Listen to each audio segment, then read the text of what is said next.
বাংলাদেশের ঐতিহ্যবাহী জেলা নারায়ণগঞ্জ বন্দর থানার অন্তর্গত মোসাপুর পশ্চিমপাড়া জামে মসজিদ যুব সংগঠন ও এলাকাবাসীর যৌথ উদ্যোগে 20তম 2 দিন ব্যাপী ঐতিহাসিক তাফসীরুল কোরআন মাহফিলের সমাপনী রজনীর সভাপতি জনাব মোহাম্মদ মনজুরুল আলম মঞ্জু ভাই,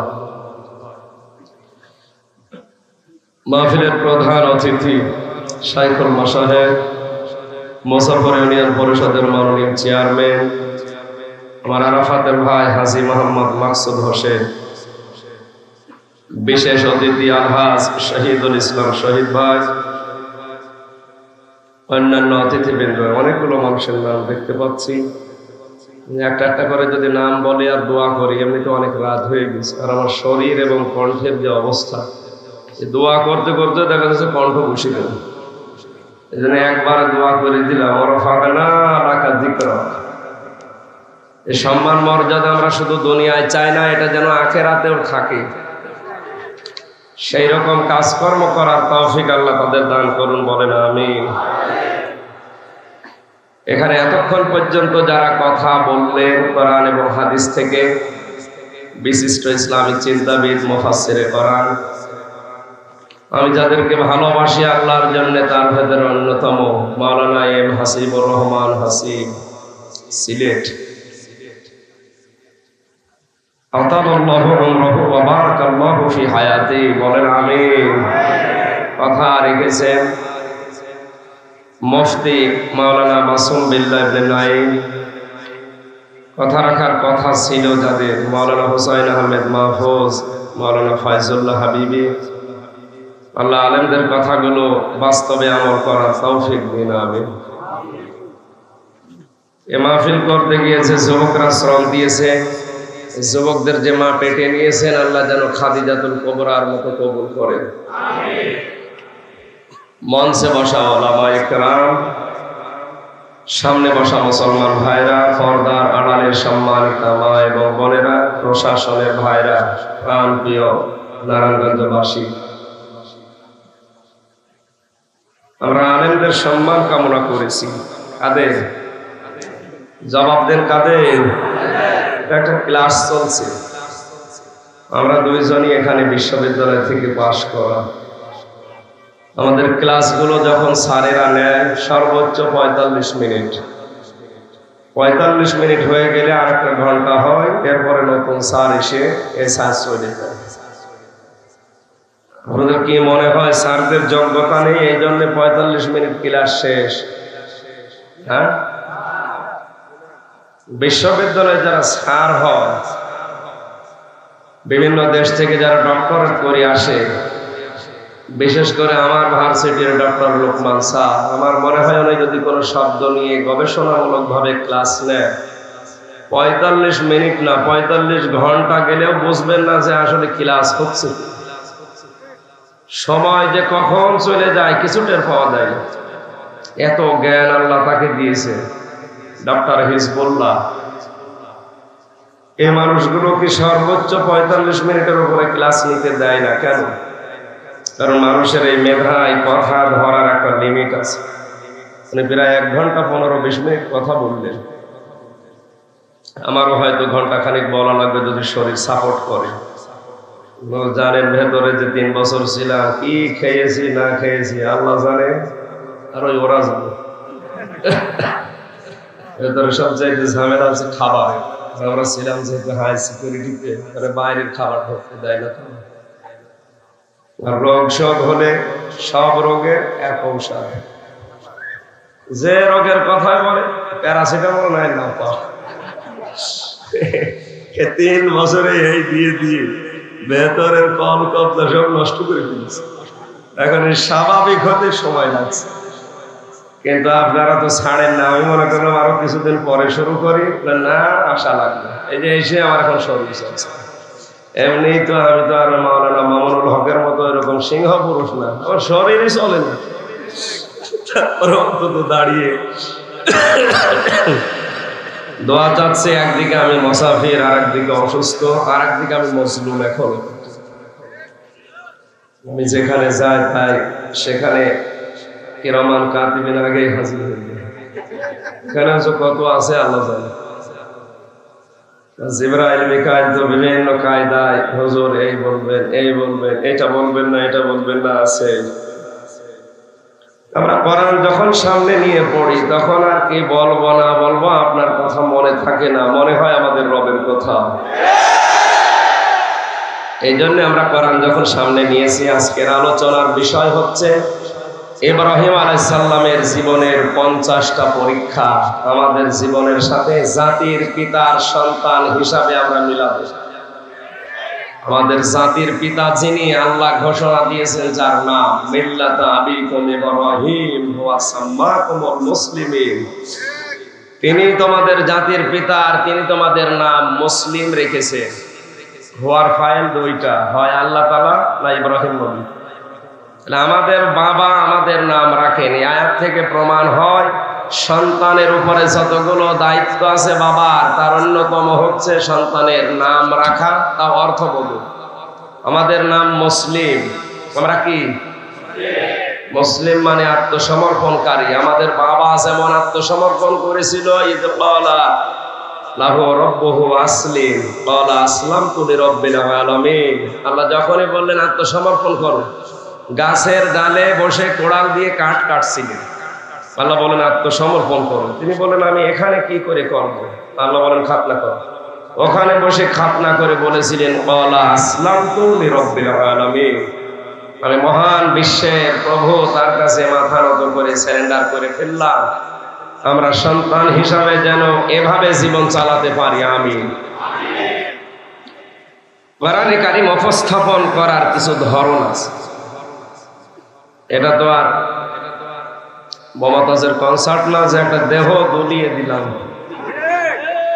অনেক কিছু থাকে দোলানোরাও তো কিছুই নেই, দোলাবো কি? সুতরাং এটা যেহেতু তাফসীরুল কোরআন মাহফিল লিখে দিয়েছে, আমরা তাফসীর আকারে কথা বলবো তেলাওয়াতকৃত আয়াত সূরা বাকারার 124 নম্বর আয়াত থেকে ইনশাআল্লাহ।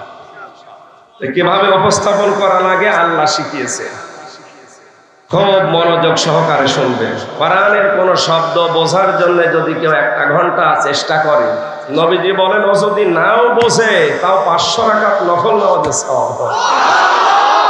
এটা এখন একটা ইবাদত। এটা কি ইবাদত মনে করে আপনি ওইভাবে যেভাবে ইবাদত করা লাগে, নবীজি বলেন ইবাদতে মানুষ যখন দাঁড়ায় সে যেন মনে করে আল্লাহ আমাকে দেখছে, আমি আল্লাহকে দেখতে পাচ্ছি। যদি আমি দেখতে নাও পাই, এই বিশ্বাস নিয়ে ইবাদত করা লাগবে যে অবশ্যই আল্লাহ আমাকে দেখতে পাচ্ছে। এখানে যদি এই মনে করে বসেন যে আল্লাহ আমার দিকে তাকিয়ে আছে, আপনি গল্প করবেন, এদিক ওদিকে তাকাবেন, সব বন্ধ করে দেবেন। আমার কুষ্টিয়া কালসা বলে একটা জায়গা, গ্রামের বাড়ি। একবার মাগরিবের নামাজ পড়ছিলাম, কারেন্ট চলে গেল। হঠাৎ পাশ থেকে এক মুরব্বী বলছে আজ যা কারেন্ট চলে গেল। নামাজ শেষ করে বললাম মুরব্বী নামাজের ভেতরে বাইরে 13 ফরজ, আজ যা কোন ফরজ? বলে বাবাজি ওই যে কারেন্ট চলে গেল। আমার মুখ দিয়ে হঠাৎ করে বের হয়ে গেল, কি করবো? নামাজে দাঁড়িয়ে কি বের হচ্ছে ও টের পাচ্ছেন, ও নামাজ হবে? এইরকম নামাজ না যে নামাজ কবুল হয়ে গেছে। 2 রাকাত নামাজ পড়তে কত মাসলা লাগে, এই মাসলাগুলো দিয়ে যারা সঠিকভাবে নামাজ আদায় করে খুশু নিয়ে, যাদের নামাজ অন্তত কবুল হয়ে গেছে, এরকম 500 রাকাত নফল নামাজের সওয়াব হয়। যারা অ্যাক্টিভ হওয়া লাগবে আরো বেশি। সাহাবায়ে কেরাম কোরআনে কারীম যখন শুনতেন, পাখি এসে তাদের পিঠের উপরে মাথার উপরে বসে মনে করতো গাছের উপরে বসে আছে, আর আপনারা কথা বলছেন, চুপ করে। আলহামদুলিল্লাহ। সূরা আরাফের ভেতরে আল্লাহ ধরন দিচ্ছেন, কিতাবুন উনজিলা ইলাইকা ফালা ইয়াকুন ফি সাদরিকা হারাজুম মিনহু লিতুনদিরা বিহি ওয়া যিকরা লিল মুমিনিন। আল্লাহ পাক বলেন এই একখানা কিতাব যেটা আপনার পথে আমি আল্লাহ নাযিল করেছি, এই কিতাব দিয়ে আপনি মানুষদেরকে সতর্ক করবেন। যখনই এই কিতাব দিয়ে মানুষদেরকে সতর্ক করবেন, আপনার মনের ভেতরে যেন কোনো সংকীর্ণতা, সংশয়, সন্দেহ এগুলো কাজ না করে। ওয়াজিকরা লিল মুমিনিন, এ কোরআন আমার মুমিন বান্দা বান্দীদের জন্য উপদেশ। সুবহানাল্লাহ। হারাজন শব্দের ব্যাখ্যা, জেলখানায় থাকাকালীনের আগে আমি যতগুলো তাফসীর দেখেছি, ওখানে তাফসীরে ফি জিলালিল কোরআন, মারিফুল কোরআন আর তাফহিমুল কোরআন ছাড়া অন্য কিছু সেরকম পাওয়া যায় না। পাওয়া যায় যা সব বঙ্গবন্ধু জীবনী পড়বেন, সারাদিন পড়ে অসুবিধা নেই। আল্লামা মামুনুল হক, আল্লামা শাখাওয়াত হোসেন রাজি, এই দুইজন আলেম আমার দুই পাশে ছিল। মাঝখানে আমি সারাদিন ওনাদের সাথে থেকে আমি যতটুকু ওনাদের কাছ থেকে পাওয়ার চেষ্টা করেছিলাম, হারাজন শব্দের ব্যাখ্যায় আমি তাফসীর থেকে দুইটা বিষয় আমার এই মেধায় নিতে পেরেছি। আল্লাহ পাক বলেন, নবী আপনি যখন কোরআন দিয়ে সতর্ক করতে যাবেন নারায়ণগঞ্জবাসীকে মনে করেন, তখন হয়তো অনেকে আপনার বক্তব্য বিবৃতি শোনার পরে না বুঝে বিরোধিতা করতে পারে। এরকম মানুষ আছে না? আমি যেটা বোঝাতে চাচ্ছি কোরআন দিয়ে, হয়তো ওইটা উনি না বুঝে উল্টা বুঝে বিরোধিতা করতে পারে। দ্বিতীয় নম্বরে, আপনি যখন কোরআন দিয়ে তাফসীর পেশ করবেন, তাফসীর শব্দের শাব্দিক অর্থ খুলে ফেলা। কি করা? খলস দিয়ে ঢাকা আছে, খলক উন্মুক্ত করা। চাদর দিয়ে ঢাকা আছে, চাদর ফেলে দেওয়া। এই সমাজে আবহমান কাল থেকে অনেক নিয়ম নীতি ইসলাম মনে করে অনেকে পালন করে আসছে। আপনি যখন সঠিক তাফসীর তুলে ধরবেন, তখন ওইগুলো বানানো ইবাদত টিকবে না। কথা বলেন। এই যে আবহমান কাল থেকে যারা ইবাদত মনে করে ওইটা করে আসছে, কোরআনের তাফসীর করলে ওইগুলো যখন মিলবে না, ওই মানুষগুলো তখন মন খারাপ করতে পারে। এতদিন যারা আপনাকে হাদিয়া দিত, তোফা দিত, নজর নিয়াজ দিত, ওইগুলো বন্ধ হয়ে যাওয়ার সম্ভাবনা আছে। এই জন্য আল্লাহ পাক বলেন, হে নবী আপনি ওই দিকেও খেয়াল করবেন না, আপনি খেয়াল করবেন দাওয়াত দেওয়ার সময় আমি আল্লাহর দিকে। সুতরাং কোরআন উপস্থাপন করার যে দুইটা ধরন বললাম, এই দুইটা সামনে রেখে কে বেজার হবে, কে হাদিয়া তোফা বন্ধ করে দেবে, কে খুশি হবে ওই দিকে না। মহান আল্লাহ নবীকে ডাক দিয়ে বলেছিলেন, ইয়া আইয়ুহার রাসূল বাল্লিগ মা উনজিলা ইলাইকা মির রাব্বিক ওয়া ইল্লাম তাফআল ফামা বাল্লাগতা রিসালাতা ওয়াল্লাহু ইয়াসিমুকা মিনান নাস ইন্নাল্লাহা লা ইয়াহদিল কওমাল কাফিরিন। সূরা মায়েদা 6 নম্বর পারা 18 নম্বর পৃষ্ঠা 11 নম্বর লাইনের 67 নম্বর আয়াতে আছে। আমি যত তাফসীর আয়াতের সাথে মিলিয়েছি, প্রায় 42টা পর্যন্ত আমার মনে পড়ছে। সব মুফাসসির এই আয়াতের ব্যাপারে একমত। হে রাসূল আপনি তাবলীগ করেন। বাল্লিগ এটা আমর, আল্লাহর আদেশ, এটা বান্দার জন্য নফল না ফরজ? আরো জোরে বলেন বলেন। সুতরাং তাবলীগ করা ফরজ। এখন আপনি তাবলীগ করবেন কি দিয়ে? মা উনজিলা ইলাইকা মির রাব্বিক, আপনার রবের পক্ষ থেকে আপনার উপরে যেটা নাযিল হয়েছে। নারায়ণগঞ্জবাসী আমরা এক বাক্যে বলতে পারি, তার নাম কি? সুতরাং তাবলীগ যদি করা লাগে, প্রচার করা লাগে, প্রসার করা লাগে কিসের? আমার বাবার কথা প্রচার করা জায়েজ নেই, আমার দাদা কি করেছে ওইটা বলার দরকার নেই, বলতে হবে আমার আল্লাহ কি বলেছে। তাবলীগ হবে কি দিয়ে? আরো জোরে। কোরআন দিয়ে যদি আপনি তাবলীগ না করেন, রিসালাতের যে গুরুত্বপূর্ণ দায়িত্ব আপনাকে আমি দিয়েছিলাম ওইটা যেন আপনি পালনই করেননি। আমি জানি কোরআনের তাবলীগ করতে গেলে বাধা আসবে, বিপত্তি আসবে, বিপদ আসবে, আমি আল্লাহ জানি। এই জন্য ইয়া আসিমুকা মিনান নাস, বাধা বিপত্তি বিপদ যত আসবে, ষড়যন্ত্র যত আসবে, আমি আল্লাহ আপনাকে মানুষের ষড়যন্ত্র থেকে বাঁচাবো। ইয়া আসিমু মুজারে বর্তমান ভবিষ্যৎ, প্রেজেন্ট ফিউচার। শুধুমাত্র আপনাকে এখন না, তাহলে তো আমি ইয়া আসিমু দিতাম না। কিয়ামত পর্যন্ত যদি মানুষ কোরআনের তাবলীগ করতে গিয়ে বিপদে পড়ে, মুসিবতে পড়ে, ষড়যন্ত্রের শিকার হয়, অবশ্যই আমি আল্লাহ তাকে বাঁচাচ্ছি, বাঁচাবো। গ্যারান্টি কার বলেন তো?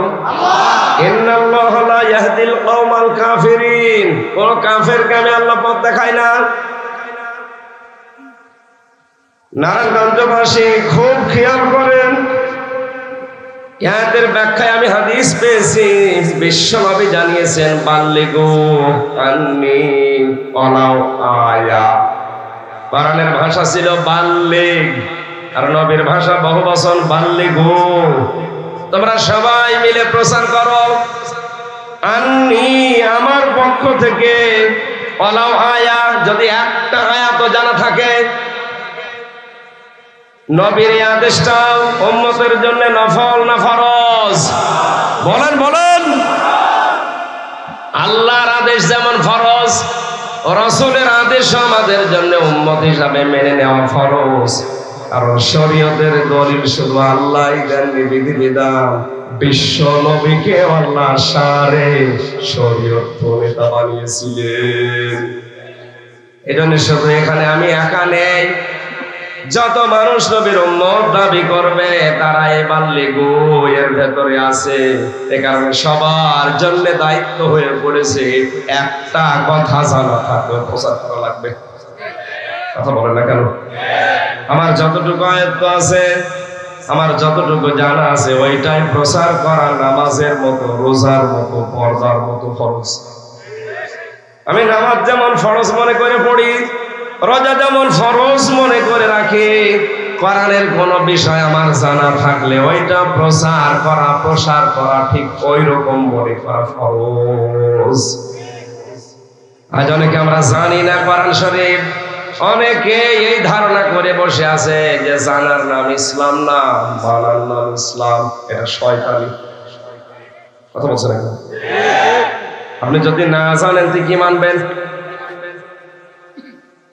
আর খেয়াল করেন তো, পুরা কোরআনে আল্লাহ নামাজের ফরজ আগে দেননি, যাকাতের ফরজ আগে দেননি, রোজার ফরজ আগে দেননি, হজের ফরজও আগে দেননি। সর্বপ্রথম যে ফরজটা দিয়েছেন সেটা হচ্ছে ইকরা, পড়েন। কি করেন?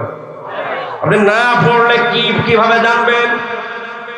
আবার অনেকেই, বিশেষ করে বাংলাদেশ, ভারত আর পাকিস্তান, এই তিনটা দেশে আমি যতটুকু গেছি, এদের ধারণা যে আমি জানি না, আমি মানি না। না, আপনি জানেন না কেন? আপনার অপরাধ এটা। আপনি জানেন না, এটা আপনার কি? এই বলেন না কেন? মনে রাখবেন মুসলমানেরা, জানাও ফরজ, মানাও ফরজ। ইসলামের কোন বিধান আপনি জানেন, একটা ফরজ আদায় হয়েছে, যদি মানেন না তাহলে একটা গুনাহ হবে। জানেনও না, মানেনও না, আপনার ডবল গুনাহ হবে। আশা করি কথার অর্থ বুঝেছেন। এখন থেকে আমাদের কি করা লাগবে? যতটুকুই জানবো আমি অতটুকু আলেম, আর ওইটাই আমার দায়িত্ব এসে যায় প্রচার করা। আজ বাংলাদেশে সবাই যদি এই বাল্লিগু আন্নি ওয়ালাউ আয়া এই হাদিসটা আমরা মেনে চলতাম, কোনো আলেম দেশে খারাপ খালি ওই ৩-৪ জন সেল খাটবে কোন কারণে? ওরা কি চুরি করে, ডাকাতি করে, ধর্ষণ করে জেলে গেছে? আমার এই যে ৩টা বছর আপনি জেলে রাখলেন, আমি কি চুরি করেছি বলেন? এই কোরআনের জন্য কথা বলে না কেন? ওরা নিজেরাই আমার ফতোয়া দেয়, কত হুজুর কিছু বলে, কয় কিছু তো হয় না। তারও তো বলার দরকার কি? আমার বলার দরকার কি? আমার চাপ উপর থেকে আসছে। এই জন্য দায়িত্ব শুধু আমির হামজার একা না, এই পৃথিবীতে আমরা যারাই নবীর উম্মত দাবি করছি, আল্লাহর কসম আমরা যদি হাদিসটা নবীজির নির্দেশ মনে করে যে যে জায়গায় আছি পালন করতে পারতাম, এই দেশে আলেমদের ছেলে পাঠাতে কেউ সাহস পেত না। এখন থেকে দায়িত্ব আমরা ফরজ মনে করে পালন করতে রাজি আছে। হাদিসরা ইখলাস জানেন, ওইটাই প্রচার করেন।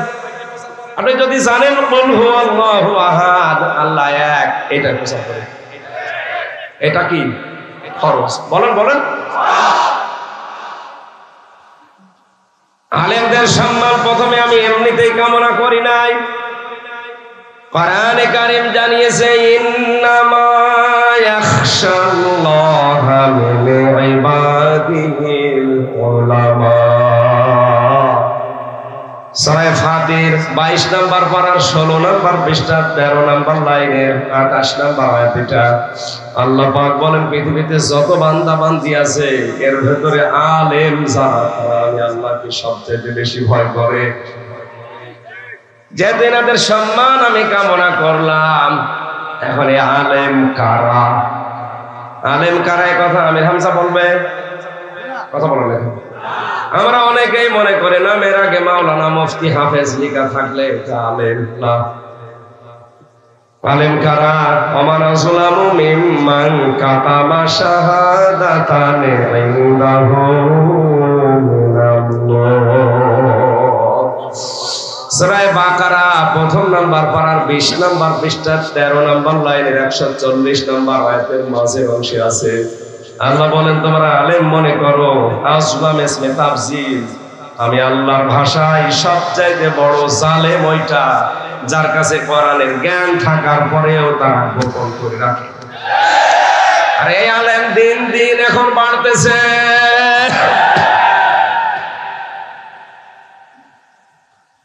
তাহলে আলেম কারা? আলেমের সংখ্যায় আমি 3টা কথা পেয়েছি। 1 নম্বরে যারা আল্লাহর কালাম নিয়ে চিন্তা ভাবনা করে। দিন দিন এখন এই সংখ্যা কমে যাচ্ছে। কোরআনের কোনো শব্দই বোঝে না, চিন্তা ভাবনা করবে কি? জেলখানায় যাওয়ার আগে 20 সাল পর্যন্ত আমি প্রায় 40 থেকে 42টা পর্যন্ত বিষয় আমি নতুন নতুন বের করতে পেরেছিলাম এই ছোট মাথা দিয়ে। আমার বয়সই তো এখন 31, 3 বছর বাদ দিলে থাকে কত? 28 বছরে যদি আমি এতগুলো বিষয় নজরে আনতে পারি, যারা আমার দাদার বয়সী তাদের তো কমপক্ষে 200টা বের করা দরকার। অধিকাংশ আলেমের নাম নিয়ে শুধু ভরে আর পান। আলেমদের পৃথিবীর প্রতিটি নবীর বুক ছিল বড়, পেট ছিল ছোট। আপনি নবীর ওয়ারিস, আপনার বুক নেই, শুধু পেট। দেওয়ানবাগের যে হুজুর, আমার মনে হয় মহিলারা আমারে যদি দেখে এতে লজ্জা পাবে, বলবে আল্লাহ সন্তান হয় আমাদের আর পেট হয় এর। আখেরি পেট, ভড়ি এত বড়, উকুন মারা যায় ভড়ি কুকুর। না না, আলেমদের কাজ গবেষণা করা। হ্যাঁ, দায়িত্বে যারা আছেন আমাদের মাননীয় প্রধানমন্ত্রী যে 564টা মসজিদ বানিয়েছে, মডেল মসজিদ, এখানে গবেষণাগারও নতুন নতুন খুলছে। দায়িত্ব আমাদের এখন নেওয়া লাগবে, এখানে বসে যেন কোরআনের নতুন নতুন বিষয় আমরা জাতিকে উপহার দিতে পারি। ধন্যবাদ জানাই তাকে এই কাজটা অন্তত বাংলাদেশে করার জন্য। এদেশে লালন ইনস্টিটিউট তৈরি হয়, লালন গবেষণাগার তৈরি হয়।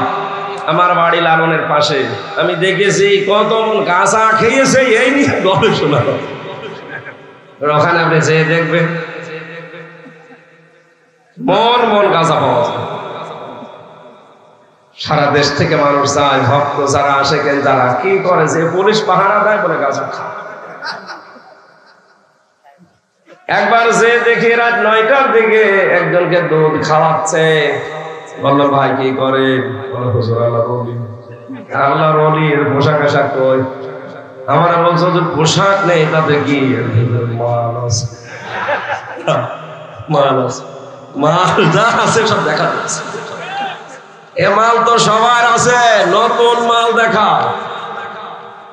ওকে মাল এক কথা মনে রাখেন, সুতরাং গবেষণাগার খোলা দরকার নতুন নতুন করে, কোরআনের না লালনের? আরো জোরে বলেন কিসের? আলেম আল্লাহর কাছে ওইটা যে কোরআন নিয়ে চিন্তা ভাবনা করে, যতটুকু জানে ওইটা প্রচার করে। ইমাম আবু হানিফা এইটা করার কারণে 8 বছর জেলে ছিলেন। তিনি যতদিন কোরআন পড়েছিলেন সমস্যা ছিল না, যতদিন বুঝেছিলেন সমস্যা ছিল না, যতদিন মেনেছিলেন সমস্যা ছিল না।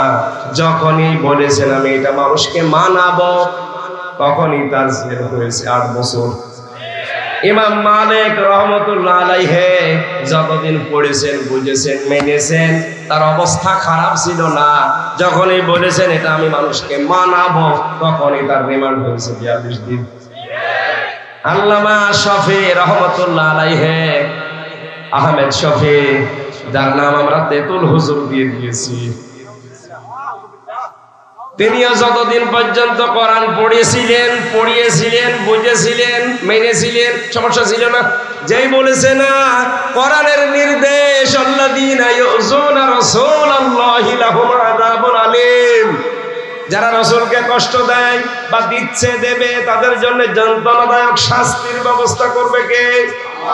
এ কথা তিনি যখন বুঝে বাস্তবে 13টা দফা দিয়ে দেশে রাজপথে আসলেন, তখনই তার নাম পর্যন্ত পাল্টিয়ে রাম আর বামরা দিয়েছে।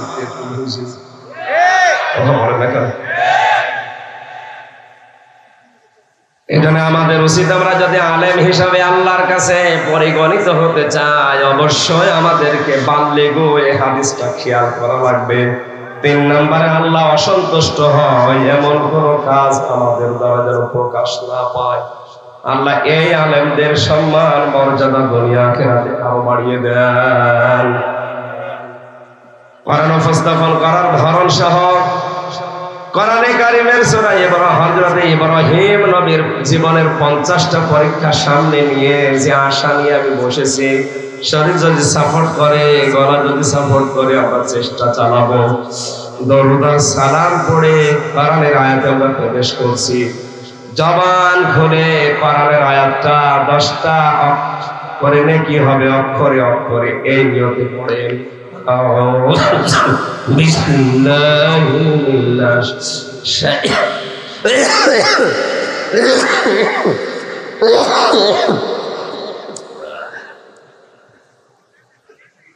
কিছু লাগবে না ভাই,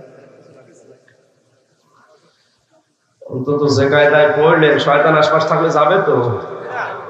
জবান খুলে পড়েন, আউযু বিল্লাহি মিনাশ শাইতানির রাজিম,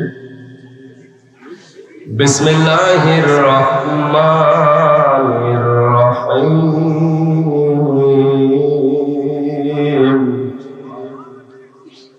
وَإِذِ ابْتَلَى إِبْرَاهِيمَ رَبُّهُ بِكَلِمَاتٍ فَأَتَمَّهُنَّ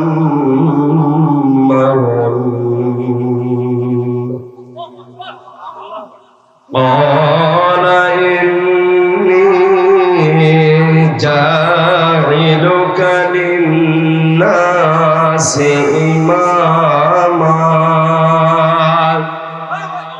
قَالَ وَمِن ذُرِّيَّتِي قَالَ لَا يَنَالُ عَهْدِي الظَّالِمِينَ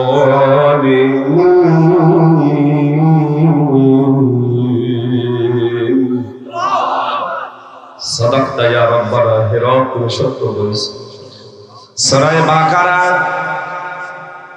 286টা আয়াত আছে, 40টা রূপ আছে, মাত্র একটা আয়াত আমরা পড়েছি। আমার এই মেধার ভেতরে আল্লাহ আয়াত সম্পর্কে যত তথ্য দিয়েছে আমি চেষ্টা চালাবো ডেলিভারি দেওয়ার। আল্লাহ পাক বলেন, স্মরণ করেন হে নবী ওই সময়ের কথা যখন আমার নবী ইব্রাহিম আলাইহিস সালামকে আমি আল্লাহ পরীক্ষা নিয়েছিলাম। এই যে পরীক্ষা, সিলেবাসের দিকে তাকান, এই শব্দটা কিন্তু এখন যারা দায়িত্বে আছে এরা তুলে দিতে চাচ্ছে। এখন যে সিস্টেম গুলো দিয়ে সিলেবাস বানানো হচ্ছে, পরীক্ষা করার সামনে লাগবে না। অথচ পরীক্ষা দেওয়া ছাড়া উপরে ওঠা পৃথিবীর কোন নিয়মে সম্ভব না। আপনি যদি পরীক্ষা না দেন 4 থেকে 5-এ উঠতে পারবেন? আরো জোরে। এই সিস্টেম করে আপনি জাতিকে কোন দিকে নিয়ে যাচ্ছেন? এই জাতিকে উপরে তুলতে হলে জীবনে প্রতি পদে পদে ইব্রাহিম নবীর মতো পরীক্ষা দেওয়া লাগবে। আর সেই সিস্টেম গুলো এখন তুলে দিয়ে এমন এমন জিনিস লাগানো হচ্ছে, ডিম ভাজা শেখায়, ব্যাঙের নাচ শেখায়। আশ্চর্য লাগে এগুলো দেখি। আল্লাহ পাক বলেন, আমার নবী ইব্রাহিম আলাইহিস সালামকে আমি জীবনে প্রতি পদে পদে পরীক্ষা করেছিলাম। وَلَنَبْلُوَنَّكُمْ بِشَيْءٍ مِّنَ الْخَوْفِ وَالْجُوعِ وَنَقْصٍ مِّنَ الْأَمْوَالِ وَالْأَنفُسِ وَالثَّمَرَاتِ وَبَشِّرِ الصَّابِرِينَ। সূরা বাকারার 155 নম্বর আয়াতে আছে, আল্লাহ পাক বলেন, অবশ্যই অবশ্যই, লামে তাকিদ নুনে সাকিলা, গ্যারান্টি দিয়ে বললাম, অবশ্যই আমি তোমাদেরকে পরীক্ষা করব। পরীক্ষা করব তোমাদের শাইইন মিনাল খাউফে, ভয় দিয়ে। আর সবাই আমাদেরকে ভয় দেখাচ্ছে, এই কথা বলা লাগবে। আমি ডিপলি নিচে যেতে পারছি না, ইঙ্গিত দিলাম, তামাম দুনিয়া আমাদেরকে ভয় দেখায়। অথচ ভয় পাওয়া দরকার ওদের। ওরা আল্লাহর সাথে শিরিক করে ভয় পায় না, আর আমরা আল্লাহর একত্ববাদ প্রচার করে ভয় পাবো কোন কারণে? ভয় তো পাওয়া দরকার ওদের। কারণ আল্লাহ যদি আপনাকে দায়িত্ব থেকে ছেড়ে দেয়, এই রক্তের ভেতরে বিজ্ঞান বলছে প্রায় 5 প্রকার ক্যান্সার হয়। যদি একটা লাগিয়ে দেয়, 14 বংশ বিক্রি করে একটা ঔষধের পয়সা হবে না। আর আপনি তার সাথে শিরিক করবেন, তার আইনগুলো তুলে দিয়ে মানুষের তৈরি করা আইনগুলো দুনিয়ায় কায়েম করার চেষ্টা চালাবেন। আপনার কোনো ভয় নেই। আমি আল্লাহর বিধান কায়েমের কথা বলবো, আমি ভয় পাবো কখনো? আর সবাই আমাদেরকে ভয় দেখাচ্ছে। রিমান্ডে যে কত ভয় দেখিয়েছে, 10টা দিনে আমাকে শেষ পর্যন্ত আমার এই অফারও দিয়েছিল, আমরা যা বলতে বলি যদি না বলে আপনার বউ তুলে নেন। কি ভয় বলেন তো? মোবাইলটা দেখে বলছিল, হুজুর পূর্ণিমার ছবি কোথায় পেলেন? মানে আমার মোবাইলে তো পূর্ণিমার ছবি থাকার কথা। এই যে ম্যাডামের বিয়ের ছবি ছিল, বিয়ের ছবি ম্যাডাম, হ্যাঁ হুজুর এত সুন্দর বউ বিয়ে করেছে, কি করে বউ আমরা তুলে নিয়ে আসবো বলেন? তখন মানুষের দিকটা ঠিক থাকে? আল্লাহ কোরআনের আয়াতটা আমার মনে পড়ছিল,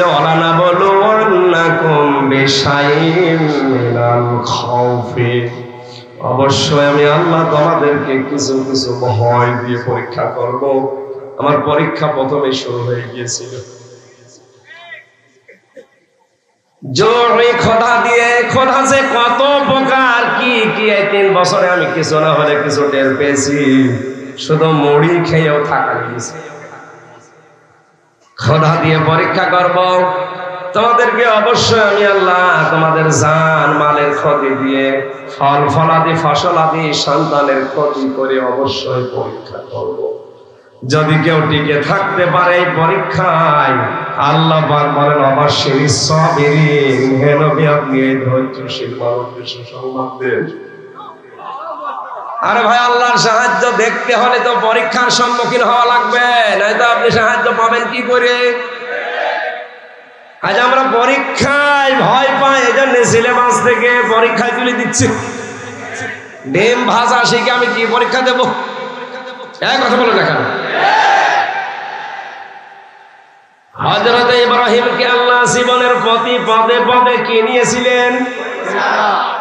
কিছু কথার দ্বারা আল্লাহ পরীক্ষা তাকে করলেন। ফাতাম্মাহুন্না, তিনি প্রতিটা পরীক্ষায় পাস করেছিলেন। সুবহানাল্লাহ বলতে পারেন নাই?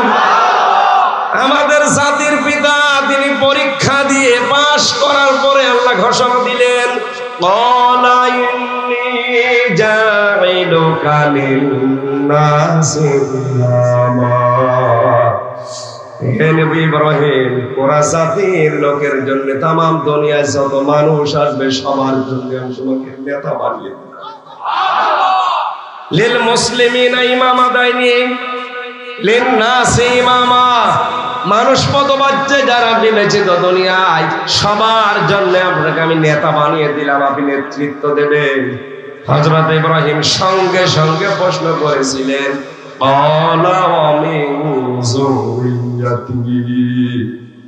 নেতৃত্ব দেওয়ার এই গুণাবলী, নেতা হওয়ার যোগ্যতা, এটা কি শুধু আমি একাই পেলাম নাকি আমার সন্তানাদি যারা দুনিয়ায় আসবে কিয়ামত পর্যন্ত এরা পাবে?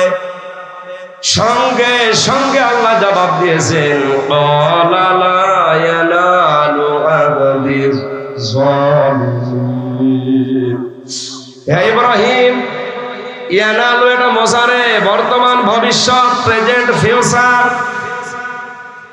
আমার এই আহাদ, আমার এই অঙ্গীকার এটা পৌঁছাবে তোমার সন্তানদের ভেতরে, যারা জালেম হবে তাদের জন্য না। সুতরাং যে যদি জুলুম করে তার জন্য নেতা হওয়া জায়েজ নেই। আর আসতে বলেন, অথচ বাংলাদেশ পুরো উল্টা আছে, যত বেশি জুলুম করতে পারে সে আজ তত বড় নেতা। আমাদেরকে বলো হুজুর লাইনে আসা যাবে না। আরে ভাই, আপনার জন্যই তো আসা জায়েজ নেই। আপনি তো নফসের উপরে জুলুম করছেন, পরিবারের উপরে জুলুম করছেন, জনগণের উপরে জুলুম করছেন। সুতরাং যারা জালেম তাদের জন্য নেতৃত্ব দেওয়া জায়েজ। আরো জোরে, নেতৃত্ব দেবে তারা যারা জালেম নয়। হযরতে ওমর নেতৃত্ব দিয়েছিলেন, তিনি জালেম ছিলেন। কিভাবে নেতৃত্ব দিয়েছেন আপনি তাকান। খলিফাতুল মুসলিমিন হযরতে ওমর রাদিয়াল্লাহু তাআলা আনহু গভীর রজনীতে বাড়ি থেকে বের হলেন। প্রতিদিন প্রতি রাত মিলে তিনি 3টা ভালো কাজ করতেন। আর ভালো কাজ বলতে তার জীবনে মানব সেবা। আমরা অনেকেই মনে করি ভালো কাজ মানে সুবহানাল্লাহ সুবহানাল্লাহ, না, এটা না। শুধু তাদের দৃষ্টিতে ভালো কাজ ছিল রাতের বেলা বের হয়ে দেখতেন এলাকার মানুষের অবস্থা কি। এক বাড়ির সামনে দিয়ে যাওয়ার সময় দেখলেন এক বাড়ি থেকে একটা লোক বের হয়, আবার প্রবেশ করে, আবার বের হয়, আবার প্রবেশ করে।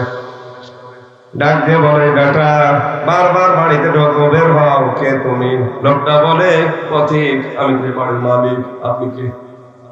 হযরত ওমর বলে, ও ঠিক আছে, বের হও কেন বারবার? লোকটা বলে, পথিক, আমার স্ত্রীর সন্তান সব বাবা, আর তার কাছে এরকম কোন মেয়ে লোক নেই যে বোঝে এ বিষয়ে, আর আমি এ বিষয়ে একেবারে অনভিজ্ঞ, কিচ্ছু জানি না। স্ত্রীর প্রসব যন্ত্রণা সহ্য করতে না পেরে আমি বারবার ছোটাছুটি করছি। হযরত ওমর বলেন, আমার মাথার উপরে যেন আকাশ ভেঙে পড়েছে। দৌড় দিয়ে বাড়িতে গেলাম, নিজের স্ত্রীকে ডাক দিয়ে বলেন, আব্দুল্লাহর মা, আল্লাহ জান্নাত বিক্রি করছে, যদি কিনতে চাও তাড়াতাড়ি করে কিছু ন্যাকড়া, কিছু আগুনের গরম কোন কাপড়, এগুলো তেল, এগুলো নিয়ে আমার সাথে চলো। নারায়ণগঞ্জবাসী দায়িত্বশীল মানুষ, তারা কি বলেছে, জান্নাত যদি কিনতে চাও তো আমার সাথে দৌড়াও। আর আমরা জান্নাত কোথায় গিয়ে খুঁজি আল্লাহ জানে। হযরতে ওমর স্ত্রীকে নিয়ে চলে গেলেন, বাড়ির ভেতরে প্রবেশ করালেন। কিছুক্ষণ পরে আওয়াজ এলো, খলিফাতুল মুসলিমিন, আপনার বন্ধুকে সুসংবাদ দেন, তার একটা পুত্র সন্তান হয়েছে, ছেলেটাও সুস্থ আছে, মাও সুস্থ আছে। হযরত ওমর পড়েন আলহামদুলিল্লাহ, আর লোকটা বলে ইন্না লিল্লাহ। খলিফা ডাক দিয়ে বলে, আপনি কেন সন্তান হওয়ার কথা শোনার পরে ইন্না লিল্লাহ পড়লেন? লোকটা হাত চেপে ধরে বলে, খলিফা, আমি তো বুঝতে পারি না আপনি কে, দয়া করে আমারে মাফ করে দেন, আমার জন্য আপনি দৌড়াদৌড়ি করলেন। রাতের বেলা যে মেয়ে লোকটাকে সাথে নিয়ে এসেছিলেন আমার স্ত্রীর খেদমত করানোর জন্য, পকেট থেকে কিছু দিরহাম বের করে টাকা দিয়ে বললেন, এই টাকাটা ওই নার্সকে, সেবিকাকে আপনি দিয়ে দেবেন। হযরত ওমর বলে, ভাই রাতের বেলা আপনার স্ত্রীর খেদমত করার জন্য যে মেয়ে লোকটাকে নিয়ে এসেছি, ওটা পেশাদার কোনো নার্স না, ওটা সেবিকা না, ওটা ধাত্রী না, ওটা আমার নিজের স্ত্রী। ও বাংলার মুসলমানেরা, আজ কোন মেম্বার কে এরকম পাওয়া যায়? কথা বলেন। এই নাম নেতা। নেতৃত্ব দিতে হলে এই গুণগুলো অর্জন করেন, কারণ জালেমদের জন্য নেতৃত্বের স্থানে থাকায় জায়েজ নেই। হযরত ইব্রাহিম আলাইহিস সালামকে আল্লাহ আয়াতের ভেতরে বলেন, আমি যে তাকে ইযিবতালা ইব্রাহিম রাব্বুহু, তাকে যে পরীক্ষা করলাম, কমপক্ষে তার জীবনে বড় বড় পরীক্ষা ছিল 50টা। কয়টা? আরো জোরে।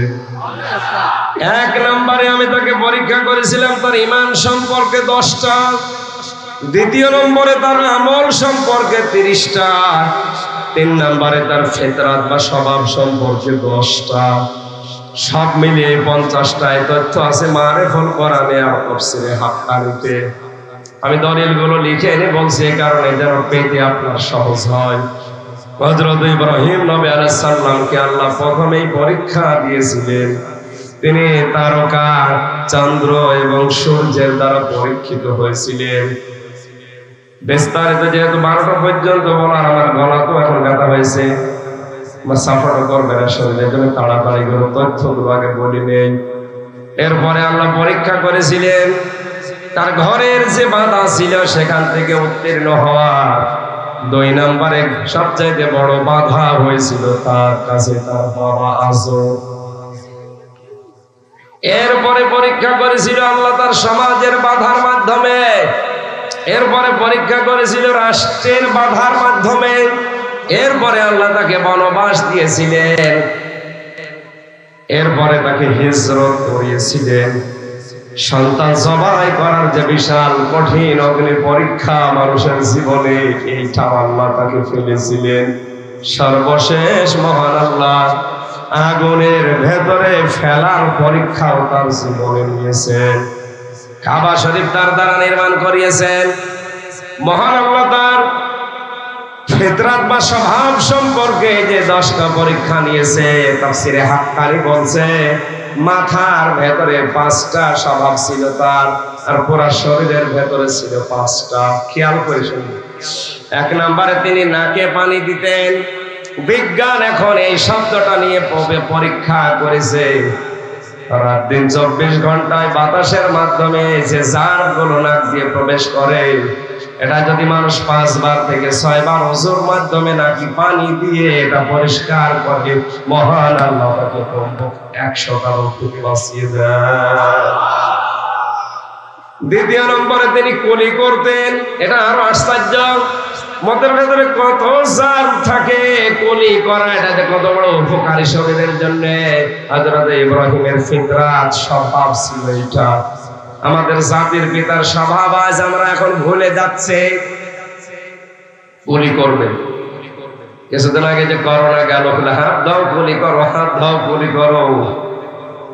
3 নম্বরে তিনি মেসাক করতেন।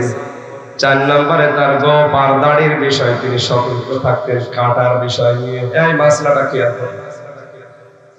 নবীজি বলেন, খালিফুল মুশরিকিন আউফুল লুহা ওয়াকফুশ শারিব, আমার উম্মতেরা দাড়িকে লম্বা করো, মোছকে খাটো করো। মোছ একেবারে চেঁচে ফেলা ঠিক না, এটা মাকরুহ। যদি অবস্থা না থাকে তখন বুঝতে পারবে, পরিবেশ যদি না থাকে ছোট ছোট করে রাখা। আর দাড়ি হচ্ছে এই জায়গাটা, এটা দাড়ির অংশ না।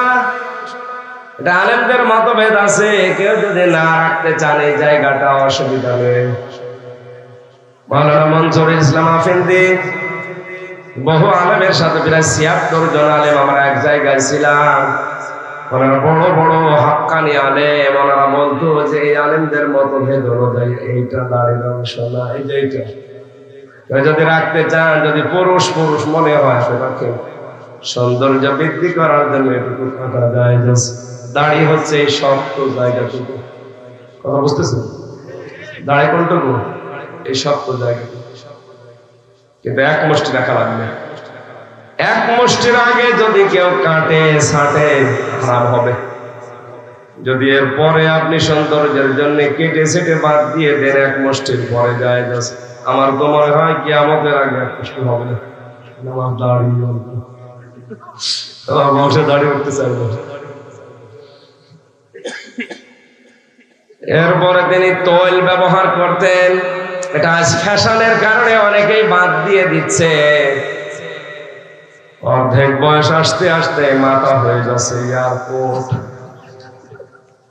অথচ বিশ্ব নবী মরণের আগ পর্যন্ত তার মাথায় যে চুল ছিল উনি তৈল ব্যবহার করতেন জয়তুনের। জোরে বলেন সুবহানাল্লাহ। এরপরে হযরত ইব্রাহিম আলাইহিস সালামের এই শরীরের ভেতরে ফিতরাত তার স্বভাব ছিল, তিনি খতনা করেছিলেন। আজ এইটাকে অনেকে অনুষ্ঠান করার মাধ্যমে দেরি করে ফেলে। 20 বছর ছেলের বয়স, মুসলমানই দেয় না। কি চাচা এত বড় ছেলে মুসলমানে দেননি, টাকা পাবো কোথায়? ছেলেরও টাকা নেই, আমারও টাকা নেই। একটা ছেলে মুসলমানে দিতে কয় টাকা লাগে? 500 টাকা দিলে গোড়া থেকে কিনে বাদ দিয়ে 100 টাকা দিলে একা কিনে 500। ওর তো ওই ধান্দা নাও, মুসলমানে দিয়ে অনুষ্ঠানই করবে আর টাকা তুলবে না। এসেলা এসব নেই, নিজের টাকা নেই, এই জন্য ব্যারাক থেকে এনজিও থেকে 50,000 টাকা লোন নিয়ে 3 দিন মাইকিং করছে। আমার 20 বছরের তাগড়া ছেলে মুসলমান, শেষে টাকা পয়সাও কম ওঠে না, ভালো উঠেছে। 4 দোকানে বসে গপে হাসতেছে, লোকজন বলে চাচা এত খুশি। বাবাজি জানতাম না যে ব্যবসায় এত লাভ, মনে হচ্ছে মুসলমানি আমি আরেকবার দিই। কি ব্যবসা পেয়েছি, এটা হলো মুসলমানি। ইসলামের কোন বিধানকে কেউ যদি ঠাট্টা বিদ্রুপ ফ্যাশন হিসাবে গ্রহণ করে, সঙ্গে সঙ্গে ঈমান নষ্ট হবে।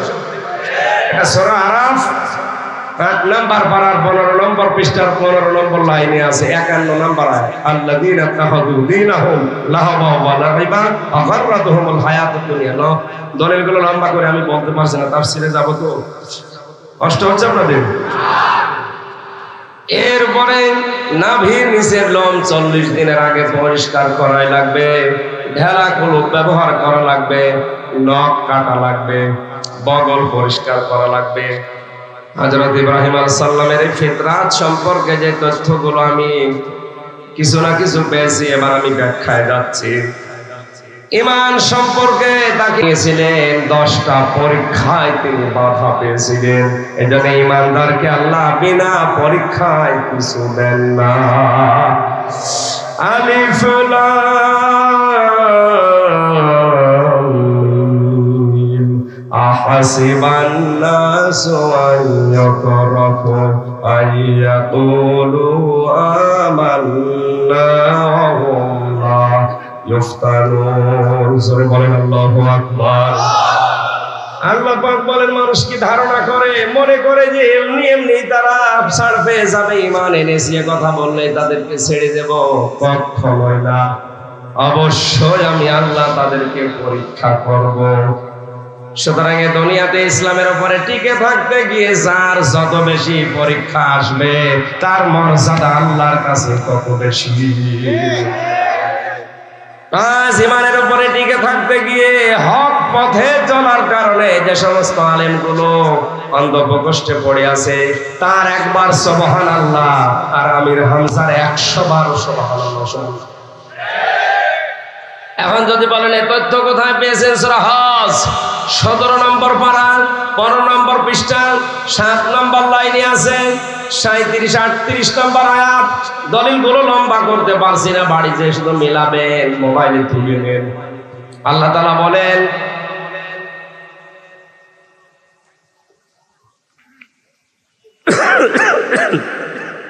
আল্লাহ শরীরটা যেন সাপোর্ট করে। الذين إذا ذكر الله وجلت قلوبهم والصابرين على ما أصابهم والمقيم الصلاة ومما رزقناهم ينفقون আল্লাহ পাক এখানে চারটা কথা লাগিয়েছেন, খুব ভালো করে শুনবেন। অনেকের হয়তো কথা শোনার পরে ধারণা আসছিল কি বললো, যে যারা অত্যাচারিত নির্যাতিত যারা পরীক্ষায় আছে তাদের একবার সুবহানাল্লাহ আর আমি বসে বসে আরামে বলি গাছতলায় বসে সুবহানাল্লাহ 100 বার সমান হবে। হ্যাঁ, কেন হবে? আল্লাযীনা ইযা যুকিরাল্লাহ, যখন তাদের সামনে আল্লাহর নাম উচ্চারণ হয়, ওয়াজিলাত কুলুবুহুম, তাদের অন্তরাত্মা কেঁপে ওঠে, ওয়াসসাবিরিনা আলা মা আসাবাহুম, তারা ধৈর্য ধারণ করে তাদের উপরে আপতিত বিপদে। আপনার উপরে বিপদই নেই, আপনি আরামে টাকা পান, খান, সুবহানাল্লাহ পড়েন।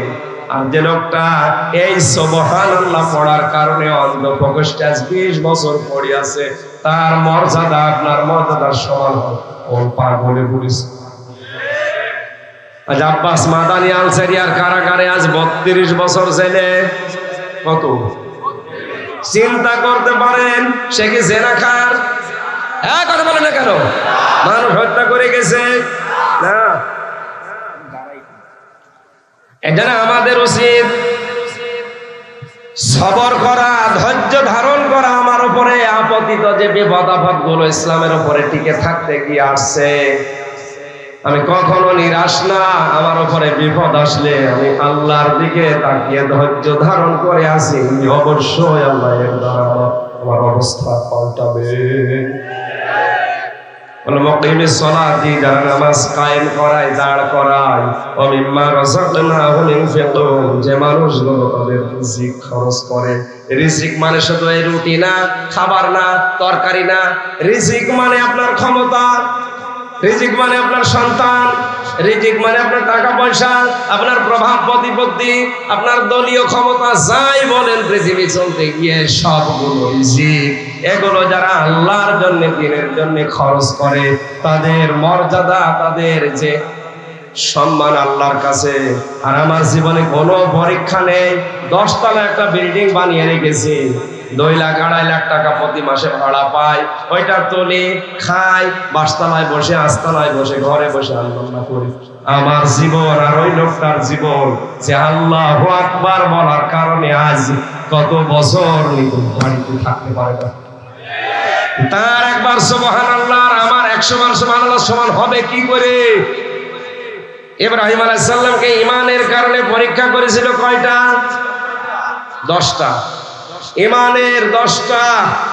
তার সবচাইতে বড় বাধা তৈরি হয়েছিল ঘর থেকে।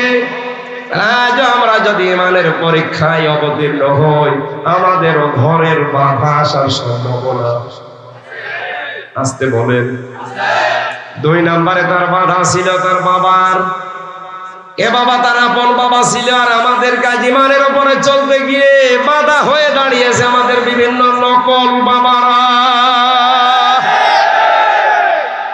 কথার অর্থ তো না বোঝেন, আমি কিন্তু নাম ধরবো। আজ নিজের আপন বাবাকে অনেকে বাবা বলেই ডাকে না, কত নকল বাবা তৈরি হয়ে গেছে। তাদের জন্য পাগল। গরুর গলায় মালা দিয়ে নিয়ে যাচ্ছে, সেই ওইদিকে যাওয়ার দরকার নেই।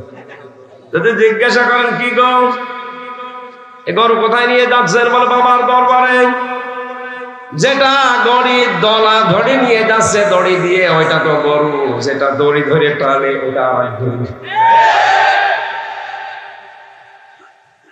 জেলে যাওয়ার আগে 20 সালে মাহফিলে রাজবাড়িতে এটা অনুষ্ঠানে বাবার উপরে কথা বলছিলাম। সূরা বাকারার 215 নম্বর আয়াত থেকে। যিনি সভাপতি ছিল উনি ওই দরবারে 1 ট্রাক করে গরু দিত। বাবার এই বিশাল 8টা বর্ণনা দিয়েছিলাম। শোনার পরে বলছো, হুজুর এতদিন মনে করতাম বাবাই বাবা সব, আর এখন দেখছি সিটার। আগামী বছর থেকে 1 ট্রাক গরু দেওয়া তো দূরের কথা, এই গরু কিনতে যা লাগে এই টাকা দিয়ে তার সীমা কি করবো। আপনি খরচ করবেন কোন জায়গায়? এই তালিকা দিয়েছেন আল্লাহ নিজে কোরআনে। আল্লাহর তালিকা আজ ভুলে গিয়ে নিজের আপন বাবা বাদ দিয়ে কত নকল বাবার পেছনে মানুষ ঘুরছে। কোরআনে আল্লাহ যে বাবার নাম দিয়েছেন ওটা নকল বাবা না আসল বাবা? ও নারায়ণগঞ্জবাসী, জীবনে যাই করেন না কেন, সম্মান যদি বৃদ্ধি করতে চান, টাকা পয়সা যদি দুনিয়ায় মালিক হতে চান, আপন বাবার পেছনে থাকেন। এই শীতের রাতে আপন বাবাকে একটা ছাগল কিনে দেয় না, একটা কম্বল, একটা চাদর কিনে দেয় না। নকল বাবা নতুন নতুন বের হয়, সেখানে ওই কমলা নিয়ে হাজির হয়ে গেছে। আমার দেশে মানুষের আসলে ইসলাম বোঝে না।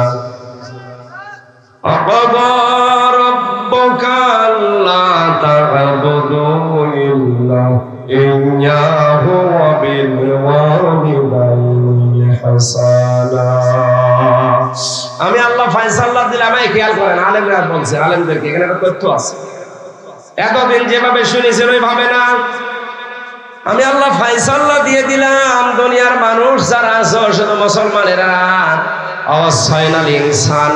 পৃথিবীর সব মানুষকে আমি আল্লাহ ওসিয়ত করলাম, নির্দেশ দিলাম, তোমরা মা বাবার সাথে ভালো আচরণ করবা।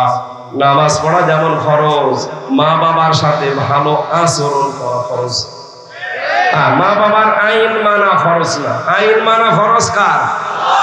মা বাবার আইন মানা ফরজ। এই ভালো করে শুনবেন, মা বাবার আইন মানা ফরজ না, তাদের প্রতি ইহসান করা, তাদের সাথে ভালো ব্যবহার করা ফরজ। আল্লাহ তাআলা ব্যাখ্যা দিচ্ছেন এখানে 5টা। সর্বশেষ ব্যাখ্যাটা একটু আশ্চর্য। আছেন তো আপনারা? আখফিদ লাহুমা জানাহাজ যুল্লি মিনার রাহমা। আল্লাহ বলেন তোর ডানার হাত যেটা আছে, ওয়াকফিদ, খফজন শব্দের শাব্দিক অর্থ হচ্ছে ডাউন, ফল করা। শুধু ডাউন করা না, ফল করে দেওয়া। আল্লাহ জানাহুন, ডানা শব্দটার এখানে নিয়েছেন, বালাগাত মানতিকের একটা চ্যাপ্টার আছে, এটা কি খেয়াল করেন আলেম যারা, তাদের মাথা ঘুরে যাবে। কেন আল্লাহ পাখির ডানা নিলেন? আমাদের তো কোনো ডানা নেই। আছে? আমাদের কি আছে? তাহলে কেন আদম দিলেন না কেন? তাফসীরে কাবীর মুফাসসির লিখেছেন আল্লাহ কেন আদম না দিয়ে ডানা শব্দটা দিলেন? কারণ আদমের ভেতরে ক্ষমতা, শক্তি, পাওয়ার, শক্ত মজবুত কিছু থাকে, আর ডানার ভেতরে মোলায়েম পর থাকে, এটা খুব সফট কোমল। কথা বলে দেখো, পাখির ডানা ধার করেছেন এই জন্যে। পাখি যখন ডানাটা ডাউন করার পরে ফল করে দেয়, আল্লাহ বিমানের ডানা, হেলিকপ্টারের ডানা দিলেন না, কারণ ওর ডানা ডাউন হয় কিন্তু ফল হয় না, ফল হলে উড়বে না। আর পাখির ডানাগুলো এভাবে আল্লাহ দেওয়ার পরে দেখবেন এইভাবে চলে যায়, বাচ্চাগুলো ওর নিচে, এই পরের নিচে পড়ে একটা অনির্বচন সুখ অনুভব করে। আল্লাহ তাআলা মানুষকে বোঝাতে চায়, বান্দা বান্দিরা, তোর মা বাবা যখন শেষ বয়সে এসে যাবে, অন্তত সে যেন মনে করে আমার হামজা থাকতে অন্তত আমার আর কোনো চিন্তা নেই। এক কথা বলে না কেন? এই বাচ্চাগুলো যেমন মায়ের ডানার নিচে, পরের নিচে এই মোলায়েম সফট কোমল এই পাখার নিচে পড়ে, ওরা যেন মনে মনে করে আনন্দ পেয়ে একটা কিচির মিচির আওয়াজ দেয়, একটা অনির্বচন সুখ অনুভব করে, আর মনে মনে ভাবে যে আমাদের আর কেউ দেখতে পাচ্ছে না, কোন সিল সকল আমাদেরকে সো মারতে পারবে না, আমার মা আছে। দুনিয়ার সন্তানগুলো মনে রাখো, তোমার মা বাবা শেষ বয়সে যেন মনে করে যে আমার হামজা আছে। নারায়ণগঞ্জবাসী এটা কি এখন মনে করতে পারছে না? আজ হাজারো পরিবারে মার বাবা বোঝা হয়ে গেছে। অনেক স্ত্রী বিয়ের পরে স্বামীকে গোটাতে থাকে, তাড়াতাড়ি আলাদা হও, এরকম বউ দেশে নেই। আমি একবার রাঙ্গামাটি থেকে একটা অনুষ্ঠান করে আসছিলাম, লংগদু। লোকজন বলছে হুজুর চলেন বৃদ্ধাশ্রমে যায়। যে দেখি এক মুরব্বী, 80 বছরের উপরে বয়স, মুরব্বী মহিলা, আর ছেলে গেছে, ডাক দিয়ে বলছে, বাবারে আমি যখন মারা যাব তখন এই বৃদ্ধাশ্রমের ফ্যানটা পাল্টি নতুন ফ্যান লাগিয়ে দিবি। ছেলে বলছে, মা তুমি তো মরিয়ে যাবে, আবার ফ্যান কি হবে? মা বলে, বাবারে আমি আজ 3 মাস এখানে আছি, এই ফ্যানটা ঘরে না। কর্তৃপক্ষকে বলেছিলাম, ওরা আমার কথাও শোনে না। আমার যা মনে হচ্ছে, তুই আমার সাথে যা করলি কিছুদিন পরে তোর সন্তান এখানে তুলে রেখে যাবে। কিন্তু তোর তো ফ্যান ছাড়া ঘুম হয় না। ছোটবেলা থেকে ফ্যান দিয়ে, পাখা দিয়ে, বাতাস দিয়ে তোর ঘুম পাড়াতাম, তোর ঘুম হবে না, কষ্ট হবে। এই জন্য আগে থেকেই তোরে আমি ভবিষ্যৎবাণী করে সতর্ক করলাম, ফ্যানটা পাল্টিয়ে দিস। ওই অবস্থায় দেখলাম আমার হাতের উপরে মা মারা গেল। হাও মাও করে কেঁদে বলছো, হুজুর এ দোষ শুধু আমার একা না, এর দোষ আমার বউ। 3 মাস আগে থেকে আমার কোথায় যে বুড়ি যদি বাড়ি থাকে আমি তোমার ভাত খাবো না। আমার 2টা সন্তান আছে, তাদের দিকে তাকিয়ে আমি তালাকও দিতে পারি না। বাধ্য হয়ে আমি এখানে রেখে গিয়েছিলাম। আমি একটা কলেজের অধ্যাপক, আমি সময় দিতে পারলাম না। আজকে আমার মা আমার হাতের উপরেই মারা গেল।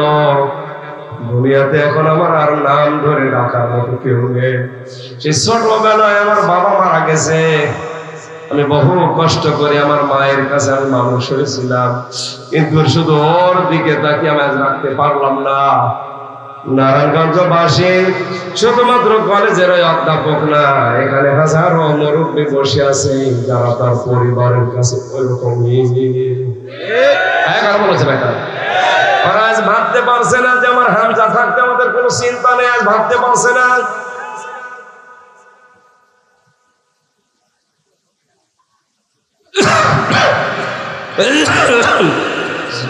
সুবহানাল্লাহ,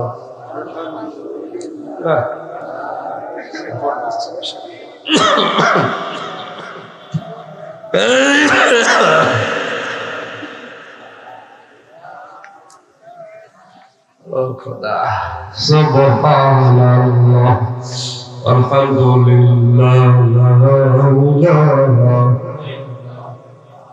হঠাৎ করে কালকে থেকে এই টনসিল ফুলে খুব ব্যথা হয়ে গেছে, তো কথা বললে ব্যথাটা বেড়ে যাচ্ছে। আমার মনে হয় ব্যাখ্যা করতে গেলে অনেক সময় লাগবে। আমি পয়েন্টগুলো একটু মনে করিয়ে দিচ্ছি, যেটা রেকর্ড হচ্ছে কালকে ইন্টারনেটে পেয়ে যাবেন, বাড়িতে একটু মিলাবেন। ইমানের এতগুলো পরীক্ষা বলতে গেলে আমার সময় হবে না। আমল সম্পর্কে আল্লাহ তাকে 30টা পরীক্ষা নিয়েছিলেন। সূরা তাওবার 112 নম্বর আয়াতে 10টা আছে, সূরা মুমিনুনের 1 থেকে 10 নম্বর আয়াতে 10টা আছে, সূরা আহজাবের 35 নম্বর আয়াতে 10টা আছে। বাড়িতে যে মিলাবেন, পড়বেন, অবশ্যই পড়বেন। ফিতরাত সম্পর্কে যে 10টা বললাম, আল্লাহ আমাদেরকে আয়াতটা আমাদের প্র্যাকটিক্যাল লাইফে দুনিয়া আমল করার তৌফিক দিয়ে ইব্রাহিম নবীর মতো আমি শরীর কণ্ঠের দিকে তাকিয়ে আমি শেষ করে মাপ চাচ্ছি। আগামীতে যদি পরিবেশ থাকে, আমার শরীর সুস্থ থাকে, সাপোর্ট করে ইনশাআল্লাহ বলবো আমি আগামীতে 9টায় তুলে দেবেন যদি আমি আসি। কয়টায়? 9টা থেকে 11টা, 2 ঘন্টা। বারাকাল্লাহু লানা ওয়া লাকুম ইনশাআল্লাহ।